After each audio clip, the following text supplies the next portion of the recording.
కిరాతార్జునీయం ప్రారంభం.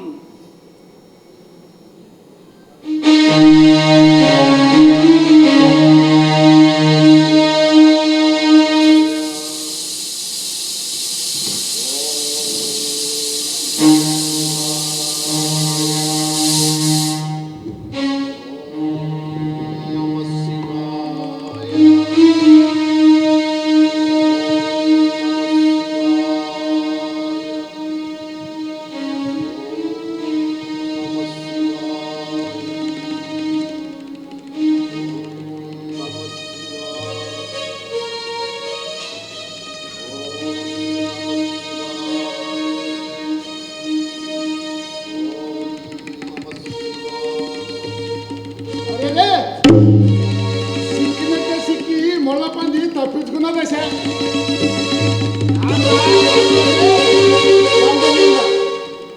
ఏడనక్కినా ఒక్కసారి ఎరుకరాజు కంట్లో చిక్కిన జీవానికి జీవం పోయినా ఏమి ఎక్కసక్కాలుగా ఉందా?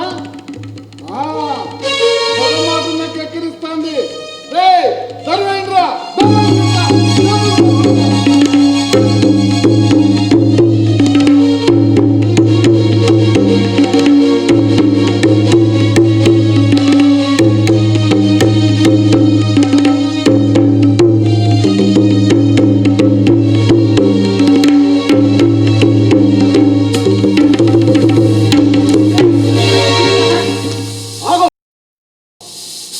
అది నా ప్రాణానికి నేల, అది నా సొత్తు, దానిని ముట్టకు. ఏం చేయాలి నచ్చండి అట్టే వాడాలంటే నీకు అట్టానికి అట్టే పట్టింది. ఇంతసేపు వేటాడింది ఏం చేసింది? నేను మారు మాడగలకు చేటుమూడు నాతోటి కయ్యానికి కాలు తూగుతున్నావు. నేను వేటుకు బలవటానికి నేను ఈ అడవులో ఉండే మూగ జీవాన్ని కాదు, ఇలాంటి క్రూరముగాన్ని వేటాడు నాగరికుడు. సమాధానం వచ్చింది. కసి లేక నీకు నీ వాళ్ళకు కరువైపోతావు. అసలేని మాట్లాడా అసలు నేను విను.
నన్ను గుర్తించలేదా అయ్యా?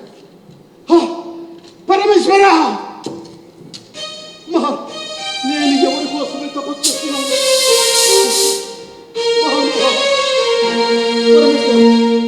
మన్నించు తండ్రి, నా అపరాధాన్ని మన్నించు తండ్రి, మన్నించు స్వామి.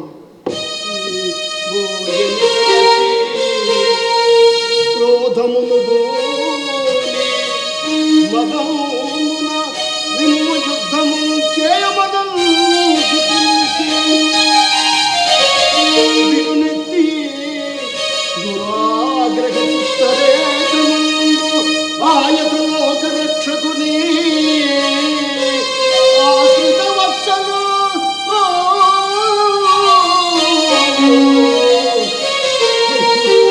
వీపు మోదితే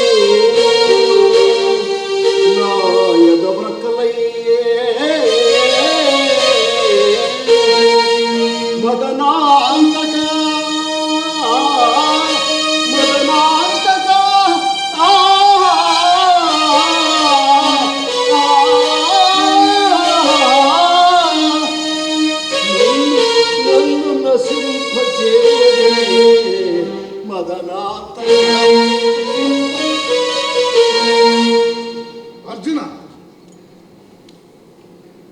పరమేశ్వర, నిన్ను పరిచ్ఛిన్నమే రెచ్చగొట్టినది నేను.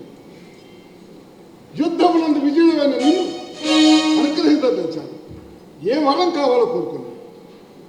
పరమేశ్వర, రక్షకుడవు శిక్షకుడవు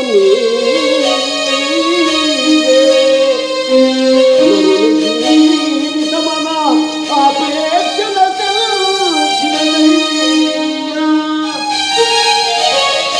మోక్షము వరము వెనుసగదే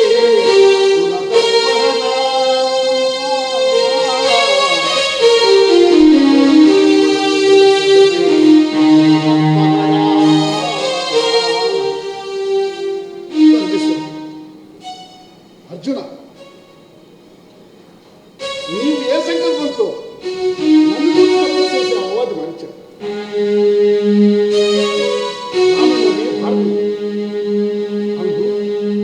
నరుడవు నీవని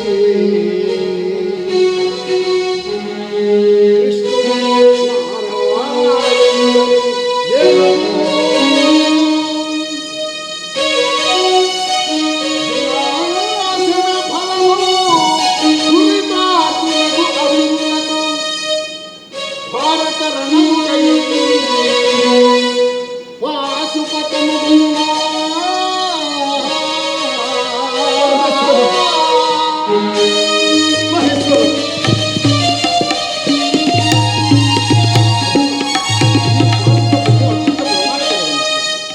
జగన్ కళ్యాణం కొరకు కానీ అత్యంత స్థితినందు నేను ఉపయోగించాను.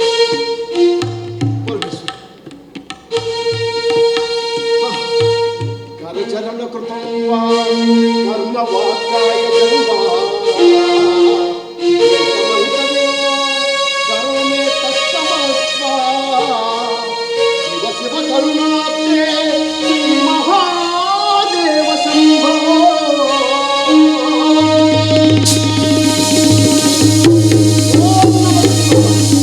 ఓం నమః శివాయ ఓం నమః శివాయ.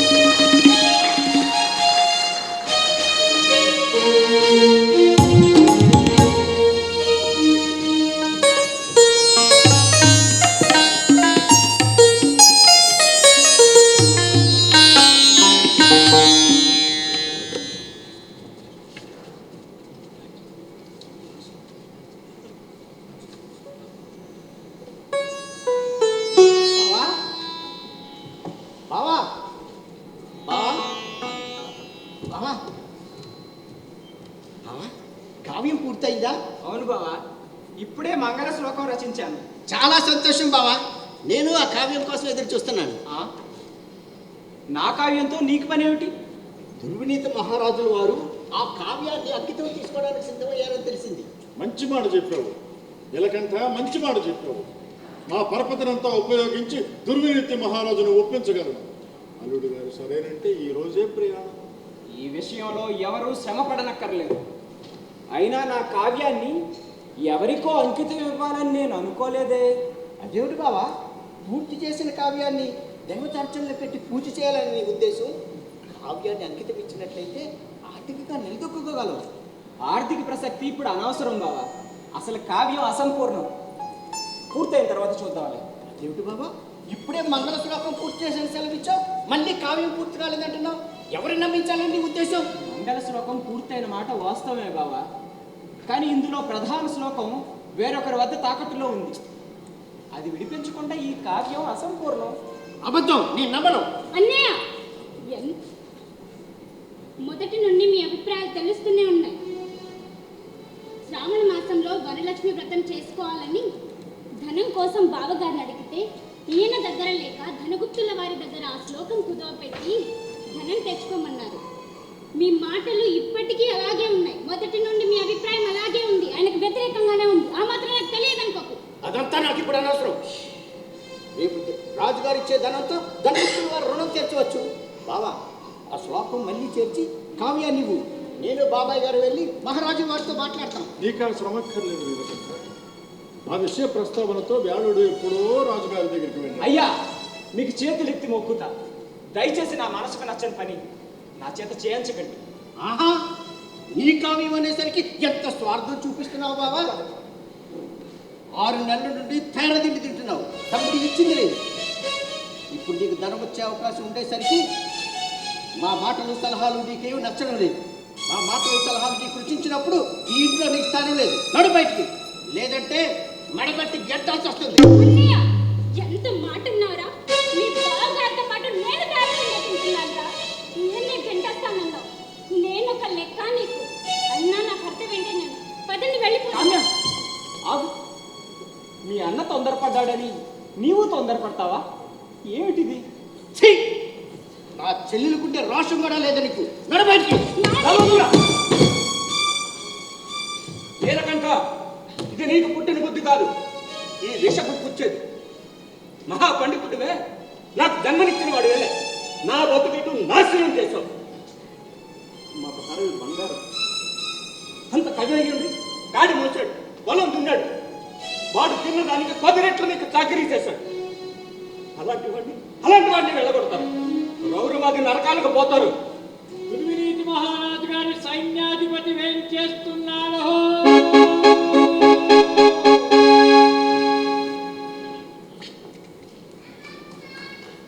మీలో క్షేళగల శర్మ ఎవరు? అయ్యా నేనే. నా లేఖ ప్రభు వారికి అందిందా? వారు అంగీకరించారా? కిరాతార్జునం రాసిన కవి వారే. వేళ శర్మ గారు పిలిచారా? వీరేనా మీ గురువు గారు?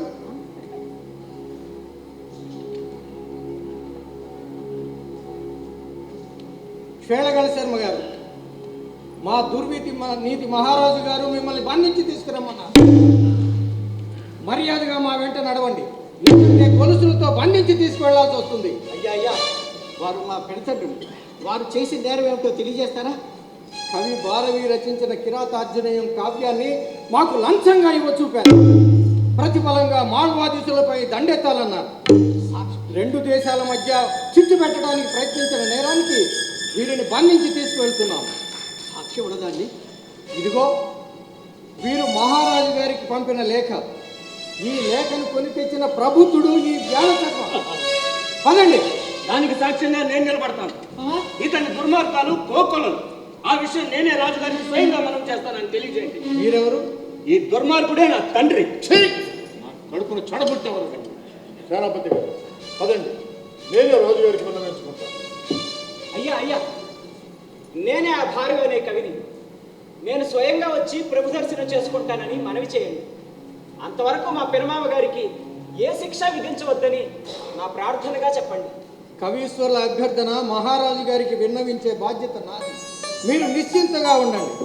క్షేళగల శర్మ గారు, నడవండి.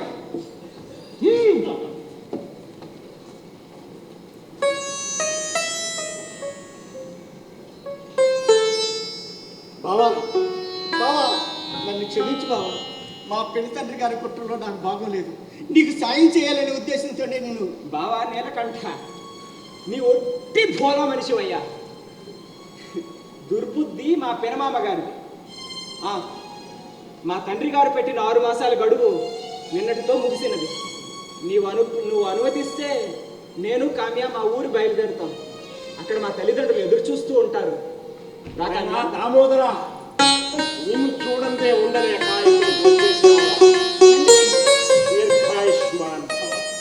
ఆహా, అత్తయ్య మామయ్య గారు రావడంతో ఈ ఇల్లు పావనమైంది.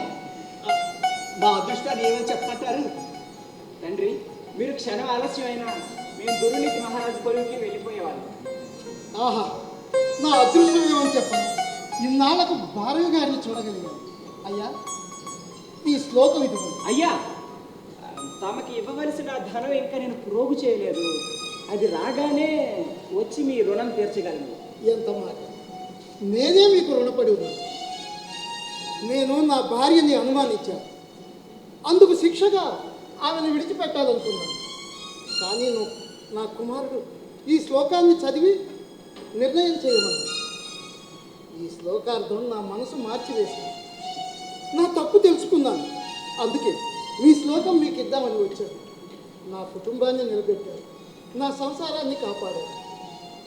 నేనే మీకు రుణపడుతున్నాను. అయ్యా, నా బిడ్డ దామోదరుడు మీకు ఇవ్వవలసిన ధనం ఎంత? తండ్రి, అది నా కష్టార్జితంతో తీర్చాలన్నది నా పట్టుదల తండ్రి. నాయన, నేనిచ్చేది కూడా నీ ధనమేరా. కాశీ విద్యాపీఠం వారు నీకు ఇవ్వమని ఇచ్చిన ధనం. అయ్యా, మీ రుణం 200 వరహాలు. ఇదిగో. మీ రుణం తీరినట్లేనా? ఎంత మాట! ఇప్పుడు నేనే వారికి రుణపడి ఉన్నాను. కవీశ్వరం, స్వీకరించండి మీ శ్లోకాన్ని. ఇక నాకు సెలవు ఇప్పించండి. శుభం. తల్లి, మేము రాజు ఆస్థానానికి వెళ్ళాల్సిన సమయం అవుతున్నది. సెలవు, అందరికీ సెలవు. దామోదర బావా, నీతో పాటు నేను వస్తాను. అదనపు బావా. మీరిద్దరే వెళ్ళడం ఎందుకు? అందరం కలిసి వెళ్ళి వేడుకుందాం. రండి.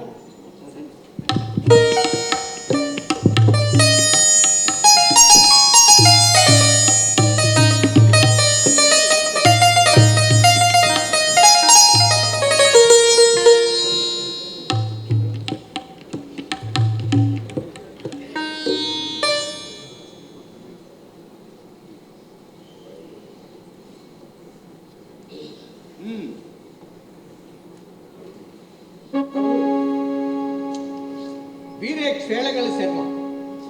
అదిగో వారే భారవి అనే కవీశ్వరుడు. వారు రచించిన కావ్యాన్ని వారికి తెలియకుండా మనకు లంచంగా ఇవ్వచూపి మనకు మాల్వాదీసులకు మధ్య యుద్ధాన్ని ప్రేరేపించిన గనుడు. నేరస్తుల సమాధానం. మహారాజా, ఇందులో నా స్వార్థం ఏమీ లేదు. తమరి ఉన్నతినే కాంక్షించాను. మా మేనరుడు భారవికి తమకు పరిచయం చేసి వాడి ఉన్నతికి బంగారు బాట వేయాలనే ప్రయత్నం చేశాను, అంతే. అబద్ధం, అంత అబద్ధం. కుట్రలో భాగం. స్వామి, మీరు ఇతని గురించి అంతా తెలిసినవాడు.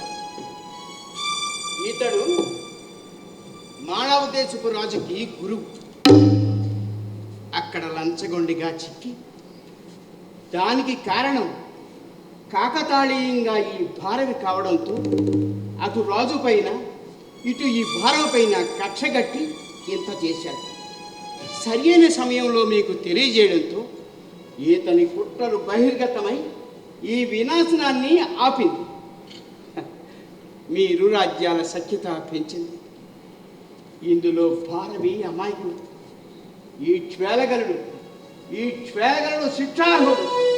హరహర మహాదేవ్, ఇదే సత్యం. కవీశ్వరులు ఏమంటారు?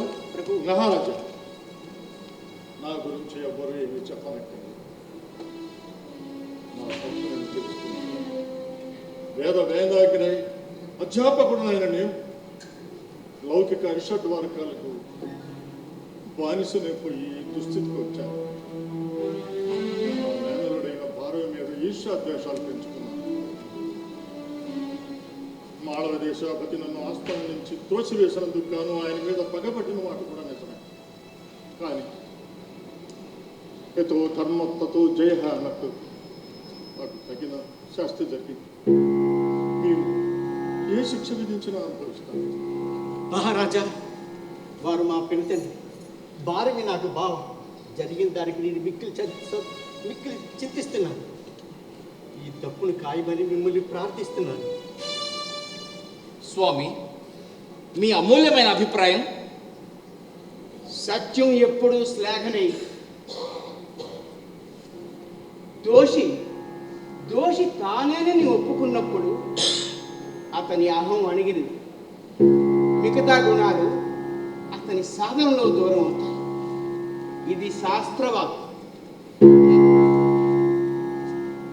మీ నీతిజ్ఞుల అభిప్రాయాలు నాలో చైతన్యానికి కారణమవుతున్నాయి. మనిషికి మరణశిక్ష వల్ల ఎటువంటి ప్రయోజనం లేదని తోచుతుంది. తనకు తానుగా నేరస్తుడని ఒప్పుకున్నందుకు క్షేళగల శర్మ గారిని భవిష్యత్తులో తపోవనాలకు పోయి శేషజీవి జీవితాన్ని సాధు జీవితంగా గడపమని చెప్తూ ఈ రాజ్యంలోనే కాదు ఇంకెక్కడ కనపడరాదని ఆదేశిస్తున్నాను. చిన్న మనవి, వారు అఖిల శాస్త్ర పారంగతులు. తమరు దయతో ఒక విద్యాలయం ఏర్పాటు చేసి ఆర్తులైన విద్యార్థులకు విద్యాదానం చేయమని ఆదేశించండి. ఇది నువ్వు యోచించదగిన విషయమే. దానికి శ్వేలకళ శర్మ గారు ఏమందరూ శిరసాగా ఇస్తారు ప్రభు.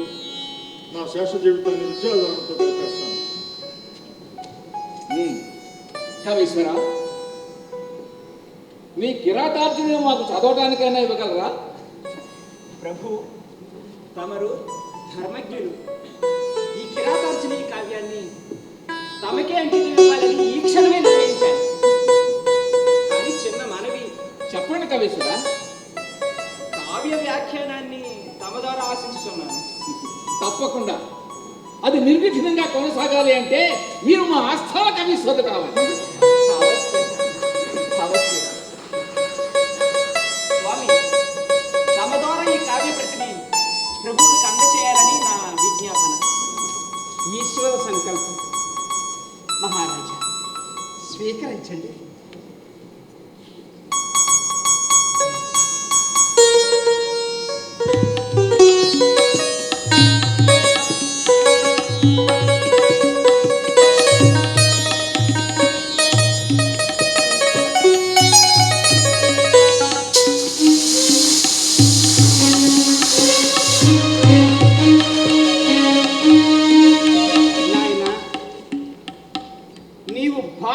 ప్రసిద్ధి చెందుతావు.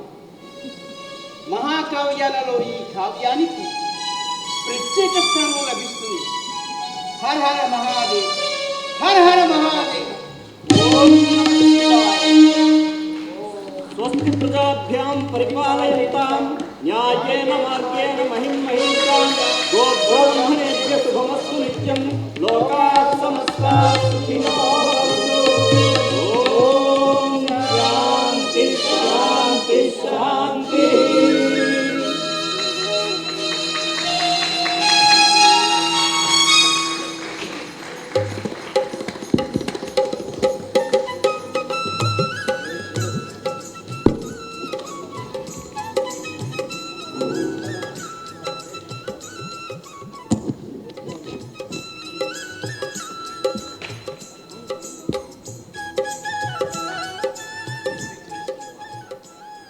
రసరంజని రిపర్టరీ తరఫున ఇదే మా మొదటి ప్రదర్శన. ఈ నాటకం గంటన్నర సేపు దాదాపు 15 మంది కళాకారులు తదితర సాంకేతిక సిబ్బంది కలిసి ఆవిష్కరించిన ఈ నాటకం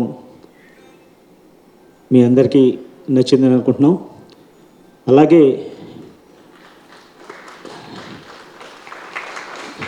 కళాకారులకి ఇంత చక్కటి నాటకాన్ని రాసిన రచయిత శ్రీ ఏ దీపికా ప్రసాద్కి, అలాగే చక్కటి నాటకాన్ని ఇంతమందిని కూడగట్టుకుని దాదాపు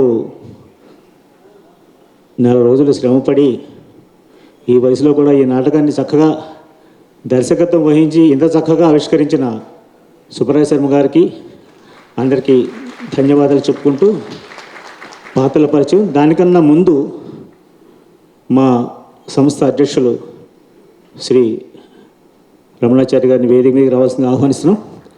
అలాగే శ్రీమతి వసుంధర గారు, సంగీత నాటక అకాడమీ సెక్రటరీ గారు, అలాగే ప్రఖ్యాత సాహితీవేత్త, సన్మిత్రుడు, అందరికీ తెలిసిన వ్యక్తి శ్రీ కోలేటి పార్వతీ సింగ్ గారిని కూడా వేదిక మీదకి రావాల్సిందిగా ఆహ్వానిస్తున్నాం.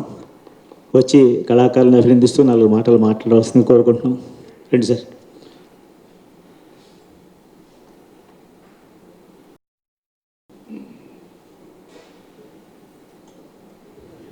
అలాగే సాంకేతిక సిబ్బంది కూడా పైకి వస్తే బాగుంటుంది. అలాగే ప్రొఫెసర్ డిఎస్ఎన్ మూర్తి గారు, వారు కూడా వేదిక మీద రావాల్సిందిగా కోరుకుంటున్నాం. రచయిత దీపికా ప్రసాద్,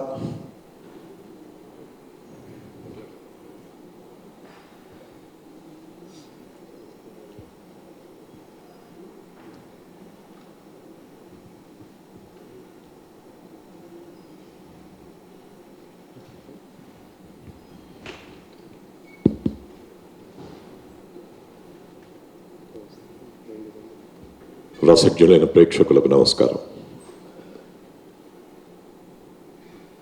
సన్మిత్రుడు శ్రేయోభిలాషి అయినటువంటి శ్రీ దీపికా ప్రసాద్ రచనతో సుబ్బరాయ శర్మ గారి దర్శకత్వంలో మహాకవి భారవిని మనం చూసాం ఇప్పటిదాకా. ఈనాటి ఈ కార్యక్రమం మీరందరూ వచ్చి విజయవంతం చేసినందుకు ముందుగా ప్రేక్షక దేవుళ్లకు నమస్కారం.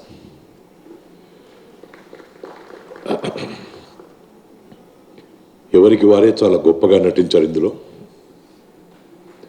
నేనుగా అభిప్రాయం తెలపడం కంటే ముందు నాటక రంగంలో అనుభవజ్ఞులు, ఆచార్యులు, నాకెంతో సోదరతుల్యులు ఆచార్య డిఎస్ఎన్ మూర్తి గారిని తమ సందేశం అందించాల్సిందిగా మనవి.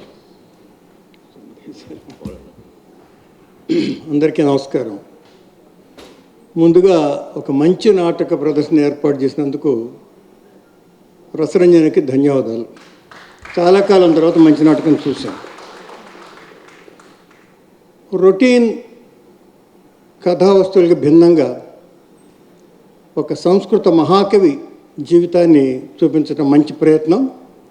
రచన చాలా బాగుంది. దీపికా ప్రసాద్కి ప్రత్యేక అభినందనలు. ఉన్నాడా ప్రసాద్? రాలేదు.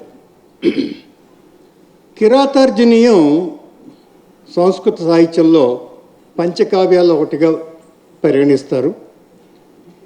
కాళిదాసు రాసిన 3 కావ్యాలు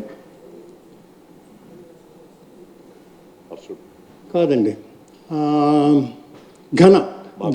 ఘనమహాకవి రాసిన ఒక కావ్యం కిరాతార్జున. ఈ 5 కావ్యాలని పంచకావ్యాలుగా సంస్కృత సాహిత్యంలో పరిగణిస్తారు. అటువంటి ఆయా కావ్యం రాసిన భారవి జీవితాన్ని గురించి చాలామందికి తెలుసు, కానీ ఆయనకి భారవి అనే పేరు ఎందుకు వచ్చిందో అనేది ఈ నాటకంలో కొంచెం క్లారిఫై చేయాల్సిన అవసరం ఉంది. భారవి అనే పేరు ఎందుకు పెట్టారు, దామోదరుడిగా ఉన్నవాడు భారవిగా ఎలా మారాడు అనేది ఒక క్లారిటీ ఒకటి ఈ రచనలో కావాల్సి వస్తుంది. నేను సుబ్బరాయ శర్మ చెప్తున్నాను, దయచేసి దీపికా ప్రసాద్ దృష్టికి ఇది తీసుకురావాల్సిన అవసరం ఉంది. అలాగే నాటకంలో ఇంకొంచెం నాటకీయత ఉండాలంటే కిరాతార్జునీయంలో మరికొన్ని మంచి సన్నివేశాలు ఉన్నాయి. నాటక రచనకి, అతను కావ్య రచనకి ఉపక్రమించిన తర్వాత మరికొన్ని ఘట్టాలు కూడా విజువల్గా చూపిస్తే బాగుండేదో నాకు అనిపించింది. లెంగ్త్ అయితే ఇంకో 15 నిమిషాలు ప్రాబ్లం లేదు. చివరిలో అర్జునుడు తపస్సు చేసిన సన్నివేశం కాకుండా మంచి నాటకీయత ఉన్న సన్నివేశాలు కూడా ఇంకొక 2 సన్నివేశాలు దీనికి కలిపితే నాటకం పరిపూర్ణంగా ఉండేది అనిపిస్తుంది. ఎనీవే ఒక మంచి నాటకం. చాలా కష్టపడ్డాడు Subbaraya Sharma. Congratulations to you Sharma. ఈ వయసులో కూడా చాలా కష్టపడి చేశాడు. నటీనటులందరూ కూడా చాలా బాగా నటించారు. ముఖ్యంగా భారవి వేసిన అతను ఎవరో తెలియదు, కొత్త నటుడేమో. Congratulations to you. అద్భుతంగా, చాలా వండర్ఫుల్. మీ బాడీ లాంగ్వేజ్ కానీ వాయిస్ కానీ ఆ వయసుకు తగ్గట్టు చాలా అద్భుతంగా యాక్ట్ చేసావు. I have seen a very good actor for a long time. May God bless you with many more chances and occasions to perform your talent. Excellent. Congratulations. Anyway, thank you very much. Doctor Oleti Partheesham గారు. అందరికీ నమస్కారం. రసరంజని ఏ లక్ష్యంతో పెట్టబడిందో అది సార్థకం అవుతుండడానికి ఈరోజు నాటక ప్రదర్శన కూడా ఒకానొక సాక్ష్యంగా మిగులుతుంది అని నేను భావిస్తున్నాను. నిజానికి మన డిఎస్ఎన్ మూర్తి గారు చెప్పినట్టుగా కొన్ని ఇతివృత్తాలు ఇవాళ నాటకానికి ఎంతవరకు పనికొస్తాయో తెలియనటువంటి కొన్ని నాటకాలు కూడా మనం ప్రదర్శితం అవుతున్నాయి. బహుశా ప్రేక్షకుల్ని అంతకు దూరం చేసుకుంటున్నావేమో అన్న భావన నాలో చాలా ప్రధానంగా ఉన్నది. నాటకానికి ప్రేక్షకులు రావట్లేదు అనడానికి మనం ఇస్తున్న నాటకం, ప్రదర్శిస్తున్న నాటకం అనేది కొంచెం వివేచించుకోవాల్సిన పరిస్థితి ఉంది. దానికి భిన్నంగా చాలా కాలం తర్వాత ఒక మంచి నాటకాన్ని ఇవాళ రవీంద్ర భారతి రసరంజని వేదిక ద్వారా మనకు చూపించడం అనేది చాలా అభినందనీయం. దీపికా ప్రసాద్ చేసినటువంటి ఆ రచన చాలా చక్కగా ఉంది. అయితే ప్రధానంగా ఇది సంస్కృత నాటకం కనుక వారు చెప్పినట్టుగా ఇంకొకటి 2 ఏదైనా సంస్కృత శ్లోకాలు వగైరా వచ్చితే ముఖ్యంగా కిరాతార్జునీయం ప్రదర్శనకి ముందు ఒక సంస్కృత శ్లోకం ఏదైనా, ఎందుకంటే అది తెలుగుది కాదు కనుక అది ఇంకొకంత దానికి బలం ఇచ్చేటువంటి అవకాశం ఉందని నేను భావిస్తున్నాను. రచనాపరంగా అతని కృషి శ్లాఘనీయం, అతనికి నా అభినందనలు. ఇక ఇవాళ ప్రదర్శించినటువంటి ప్రతి వ్యక్తి, ప్రతి పాత్ర కూడా ఆ పాత్ర యొక్క స్వభావాన్ని సంపూర్ణంగా జీర్ణం చేసుకుని ఒక ఔచిత్యాన్ని మీ పాత్రలో ప్రతిష్ఠించారు. అది చిన్నది కావచ్చు, పెద్దది కావచ్చు. ఒక శివయోగి దగ్గర నుంచి మొదలు పెడితే సైన్యాధ్యక్షుడి వరకు మీరు చేసినటువంటి అభినయం సంస్కృతి పాత్రంగా చేస్తుంది. ముఖ్యంగా సుబ్బరాయ శర్మ గారు ఆయన చెప్పినట్టుగా ఒక వయసు దాటిన తర్వాత నాటకాలపైన ఆసక్తి ఉండవచ్చు, కానీ దైహికమైనటువంటి శ్రమ చాలా ఉంటుంది, శారీరకమైనటువంటి వెసులుబాటు ఉండేటువంటి అవకాశాలు తక్కువ. కానీ వాటిని అధిగమించి చాలా చక్కటి, ముఖ్యంగా మీ పాత్ర పోషణ కూడా చాలా అద్భుతంగా ఉన్నది. ఆ భారవిని అలా నిలబెట్టాలంటే, ఒక నాయకుడు నిలబడాలంటే ప్రతి నాయకుడు అంత ఇదిగా ఉండాలి. ఈ మనకి పౌరాణిక సినిమాల్లో చాలా ప్రధానంగా కనపడుతుంది. రామారావు గారు, ఎస్వి రంగారావు గారు చేసే పనులవే ఒక నాయకుడికి ప్రతినాయకుడు అని. ఇవాళ నాటకంలో ఈ భారవి ఎంత అద్భుతంగా కనిపించాడో, నిజంగా అది క్లీన్ షేవ్ చేసినట్టున్నారు దీనికోసం అని. ఇవాళ అందరూ విగ్గులు చేసేటువంటి పరిస్థితిలో చాలా అద్భుతం. ఈ నాయకుడికి ప్రతినాయకుడు అంత అద్భుతంగా ఆ వయసులో నిజంగా సుబ్బరాయ శర్మ గారు చేసిన పాత్ర పోషణ ప్రతి ఒక్కరిని వేదికాముఖంగా అభినందిస్తూ మీ అందరికీ శుభాకాంక్షలు. స్వస్తి. భారవి తెలుగు వాడినటువంటి ఒక వ్యాఖ్యానం కూడా ఉంది. పల్లవ రాజుల ఆస్థానంలో ఆయన ఉన్నట్టుగానే తెలుస్తుంది. అది కూడా ఈ నాటకంలో ఎక్కడన్నా ప్రస్తావన వస్తే బాగుంటుందేమో నాకు అనిపిస్తుంది. ఆయన తెలుగువాడని చెప్తున్నారు, చాలా కావ్యాలు చెబుతున్నాయి, చాలా విమర్శలు కూడా చెప్పారు. ఆ విషయం కూడా ఎక్కడన్నా ఈ నాటకంలో ప్రస్తావిస్తే బాగుంటుంది నాకు అనిపిస్తుంది.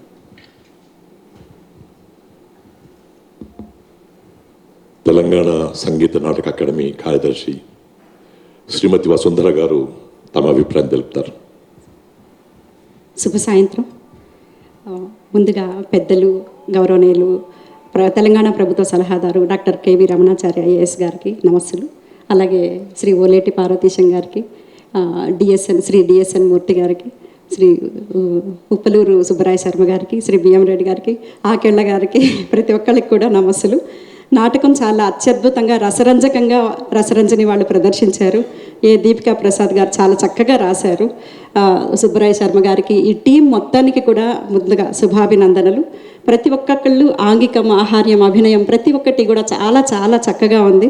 నిజంగా భారవిని చూస్తుంటే, భారవిని అప్పుడు ఎలా ఉన్నారో అని చిన్నప్పుడు ఊహించుకుంటూ ఉండేవాళ్ళం కథలు చదువుకుంటూ. అలాగే అనిపించింది నాకైతే. చాలా చక్కగా చేశాడు తను కూడా. అందులో ఈ నాటకం ఎన్నుకోవడం కూడా చాలా మంచిగా అనిపించింది. పెద్దల్ని ఎలా గౌరవించాలి, తొందరపడి ఏ నిర్ణయం తీసుకోకూడదు. భారవిని చూసాం మనము, భారవి పితృహత్యకు పూనుకోకపోతాడు, తండ్రి తనని శ్లాఘించలేదని. అలాంటి సందర్భంలో ఆవేశపడకుండా తల్లిదండ్రులు పొగిడితే వాళ్ళు కీర్తి క్షీణిస్తుంది, గర్వం పెరుగుతుంది అని ఒక చక్కటి సందేశం. ఇది ప్రతి ఒక్క ఇంట్లో కూడా మనం చిన్నప్పుడు చూసుండొచ్చు. బహుశా మా తల్లిదండ్రులు కూడా మమ్మల్ని మెచ్చుకునేవాళ్ళు కాదు, ఏ పని చేసినా కూడా వెనక మెచ్చుకునేవాళ్ళు. నాకు ఆ కథ చదివినప్పుడు ఈ సన్నివేశం గుర్తొచ్చేది. ఇప్పుడు నేను మా ఫాదర్ని కూడా ఒకసారి గుర్తు చేసుకున్నాను. అలాగే రాజు ఒక పనిష్మెంట్ ఇవ్వడం కంటే వెళ్ళి చివరిగా తన్ని ఒక విద్యాలయంకి వెళ్ళి విద్యను బోధించమని చెప్పడం, తండ్రి పనిష్మెంట్ ఇస్తూ తన్ని అత్తగారింట్లో వెళ్ళి లౌకిక జ్ఞానం, లౌక్యం ఎలా ఉంటుంది తెలుసుకొని తన కుమారుణ్ణి ఒక మంచి కవిగా తీర్చిదిద్దేందుకు ఎలా ఉండాలి, ప్రతి ఒక్కటి కూడా మనం నేర్చుకోవాల్సిన అవసరం ఉంది. అలాగే ఒక చిన్న కావ్యం, ఒక శ్లోకం, ఒక చిన్న దీని శ్లోకం ద్వారా తను ఎలా పరివర్తన చెందారు అనేది ధనగుప్తుని పాత్ర ద్వారా తెలియజేస్తుంది. ప్రతి ఒక్క పాత్ర కూడా మనకి సందేశాత్మకంగా ఉంది. ఒక్కొక్క అక్షర లక్షల విలువలు చేసే ఈ కావ్యాన్ని చక్కగా దీపికా ప్రసాద్ గారు రాశారు. దాన్ని సుబ్బరాయ శర్మ గారు అత్యంత అద్భుతంగా రసరంజకంగా తీర్చిదిద్దారు. ఈ రిపర్టరీ నాటకం చాలా చక్కగా ఒక్క నెలలోనే ఇంతమంది ఇంత చక్కగా ప్రదర్శించారు. ధన్యవాదాలు, అందరికీ కూడా కృతజ్ఞతలు. Thank you sir. వచ్చే నెల 21వ తేదీ నాడు ఇదే రవీంద్ర భారతి వేదిక మీద ఖమ్మం కల్చరల్ అసోసియేషన్ వారి చాణుక్య చంద్రగుప్త నాటకాన్ని రసరంజన్ ప్రదర్శిస్తుంది. ఈనాడు వచ్చినటువంటి రసజ్ఞులటువంటి ప్రేక్షకులకు మనవి ఏంటంటే, ఆనాడు కూడా మీరు వెసులుబాటు చేసుకొని వీలు చూసుకొని వచ్చి రసరంజన్ని ఆశీర్వదిస్తారని చెప్పని ఆశిస్తూ, దర్శకులు నాకెంతో కావాల్సినటువంటి సోదరతుల్యులు శ్రీ సుబ్బరాయ శర్మ గారు తాను మాట్లాడి పాత్రల పరిచయం చేయబోయే ముందు, భారవిగా అద్భుతంగా నటించినటువంటి చిరంజీవికి రసరంజని తరపున, నా తరపున 5,000 రూపాయలని ప్రత్యేక బహుమతిగా ఇవ్వాలనుకుంటున్నాం. వారికి శుభాభినందనలు. ఆ భగవంతుని యొక్క ఆశీస్సులు నిండుగా ఉండాలి. అద్భుతంగా నటించి ఈ నాటకానికి ఒక శోభను తీసుకొచ్చారు, వన్నెని తీసుకొచ్చారు. ఇప్పుడు సంజయ్ ఏం చేస్తున్నారు? తమిళ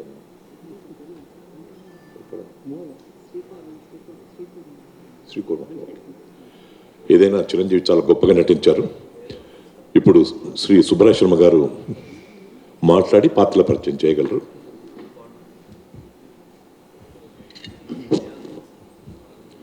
అందరికీ నమస్కారం. ఈ నాటకాన్ని ఆదరించిన ప్రేక్షకులందరికీ శిరస్సు వంచి నమస్కారం చేస్తున్నాను.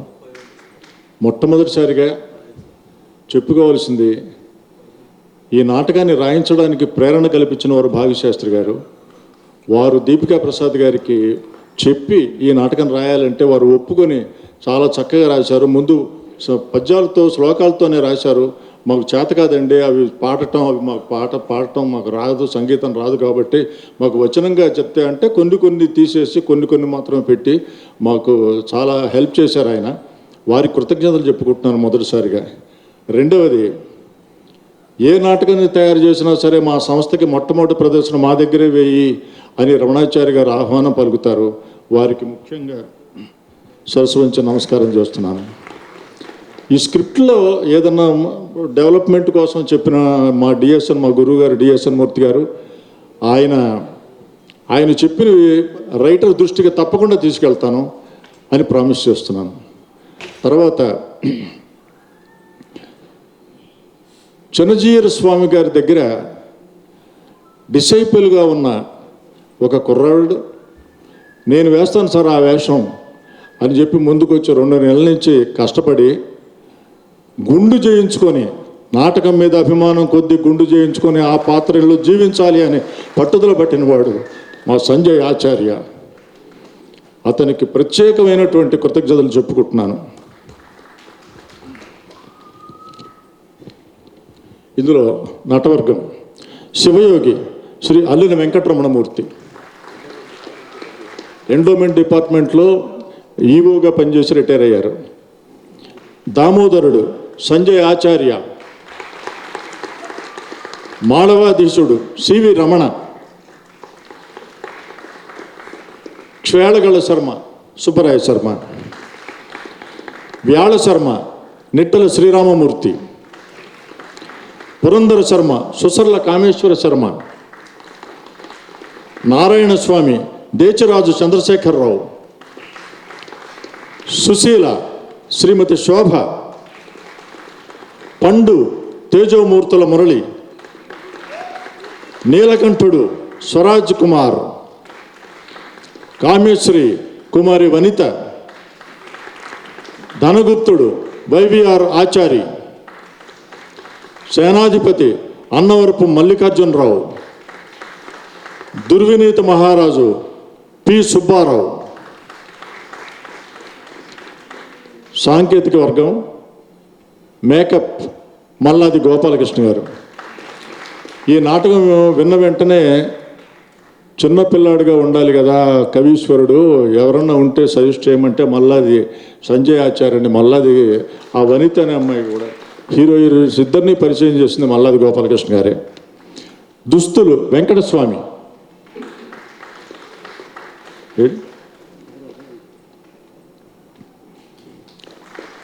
షర్ట్స్ సురభి ఉమాశంకర్ జయవర్ధన్, మ్యూజిక్ ఎక్కడ మామూలు నాటకాల్లో డైలాగుని ఎక్కడ మింగేస్తుందో అన్న పద్ధతిని తీసేసి ఎక్కడ కావాలో అక్కడ మాత్రమే సంగీతాన్ని వినిపించిన మా శ్రీనాథ్ వనారస. ఎవరు? మర్చిపోయాను, సారీ, వెరీ సారీ. కిరాతార్జునీయంలో అర్జునుడు శ్రీ భాగ్యశాస్త్రి గారు. శివుడు పుల్లిట్ల కదా, పిల్లుట్ల శర్మ గారు. దీనికి మొదట్లో నేను వేషం వేయకుండా ఉత్తర డైరెక్షన్ మాత్రమే చేద్దాం అనుకుని ఈ నాటకాన్ని టేకప్ చేయడం జరిగింది. అనివార్య కాంతరాల వల్ల వేరే వాళ్ళు వేయాల్సిన వేషాన్ని నేను వేయాల్సి వచ్చింది. ఆ పరిస్థితుల్లో, ఈ పరిస్థితుల్లో నేను లైటింగ్ దగ్గర కూర్చొని చేయలేను కదా, గురువుగారు మీరు ఎవరన్నా మీ శిష్యులు ఎవరుంటే పంపించండి అని రామ్మోహన్ గారిని నేను రిక్వెస్ట్ చేస్తే, ఎవరో ఎందుకండి నేనే వస్తానన్నారు ఆయన. అదేమిటండి మీరు ప్రొఫెసరు, మీరు ఈ పని చేయటం నాకు ఇదిగా ఉండదు, నేను నీకంటే చిన్నవాడిని అంటే, నాటకం కోసం నేను ఏదైనా చేస్తాను శర్మ గారు అని ముందుకు వచ్చినవాడు మా రామ్మోహన్ గారు. నేపథ్య గానం భాగ్యశాస్త్రి గారు, ఇంకా సంగీత సహకారం అమ్మాయి నాయుడు గారు ఉన్నారా?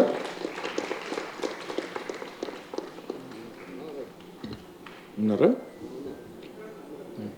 అందరూ చెప్పినాడు కదా, మ్యూజిక్ సెట్స్ అన్నీ అయిపోయాయి. రైట్.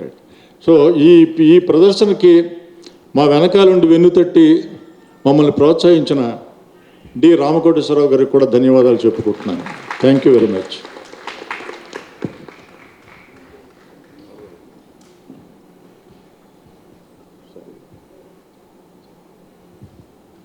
సుబ్బరాయ శర్మ గారికి సముచిత సత్కారాన్ని రసరంజన్ ద్వారా అందిస్తాం.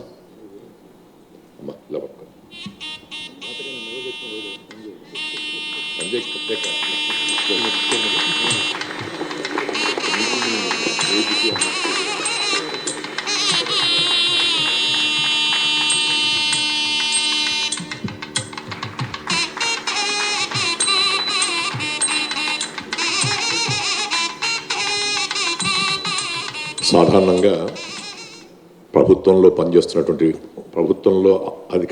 పబ్లిక్ సర్వెంట్గా పనిచేస్తున్న రోజుల్లో మేము రెమ్యునరేషన్ ఇస్తున్నాము అని చెప్పుకోవడమే కానీ స్టేజ్ మీద ఇచ్చింది చాలా తక్కువ.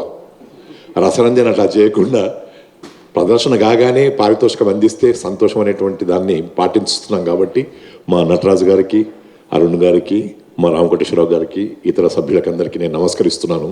వాళ్ళ మంచితనం వల్ల పారితోషికాన్ని ఇప్పుడే మీ కళ్ళ ముందే అందించాము. సుబ్బరాయ శర్మ గారికి నమస్కారం. నమస్కారం, సెలవు.